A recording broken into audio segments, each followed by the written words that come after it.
How do you address alternative hypotheses of Mary's pregnancy? Well, by reading them and thinking about them and so on, because there aren't too many real alternative hypotheses. Because we're thinking of texts that come from a very conservative Jewish background. In the contemporary world, nothing would be thought whatsoever about Mary's pregnancy. It wouldn't raise any questions. In the ancient world, it raised a whole lot of questions. And I'm sure that Joseph, at the beginning, he considered the alternative hypothesis and believed it. Some other man is responsible. This lady cannot be my wife under the laws of the day, so I'm going to divorce her. The idea that God could be involved in this, of course, is an overwhelmingly huge idea. Now, it's important to say that it is Luke that tells us most about this. He was a doctor, and doctors tend to know much more about what's wrong with us than our neighbors, don't they? We treat them with our confidences and so on. You will notice in the New Testament that the apostles didn't go around the world saying, I believe Jesus is God because he was born, he was conceived of a virgin. Because people had no access to that. To have Mary besieged by thousands of people would have been awful. So they preached the resurrection, which is consistent, of course, with the virgin conception. They didn't preach that because it wasn't accessible.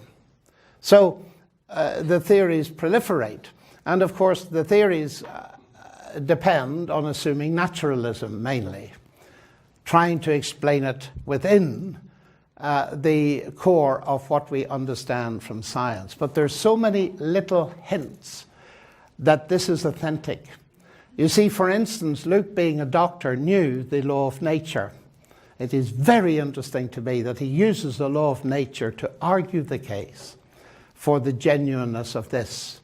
Because he describes John the Baptist and the pregnancy, and he gives a sequence of datings, if you read Luke chapter 1, in the 3rd month, in the 6th month, in the 8th month or something. And the datings are not in the 8th month of a certain year, but they are the months of Elizabeth's pregnancy. And looking at the text seriously, you ask yourself, why is he doing that? I mean, he is a doctor, but what's he using it for? And then it suddenly occurs to you that according to the text, it says that God sent a supernatural messenger to tell Mary that she was to bear a child.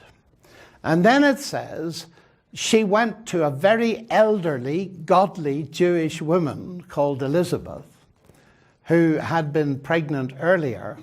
And the question you automatically ask is, when did she go? And why did she go? Did she go because she was already experiencing the evidence that she was pregnant and she was really now in trouble and wanted help? And the answer is no. Because Luke's timing of Elizabeth's pregnancy shows she went immediately after the angel had told her, before there was any physical evidence whatsoever that she was pregnant. And that is one of those seemingly innocent but very deliberate things to indicate to us, I believe, that we're dealing with something very serious and genuine.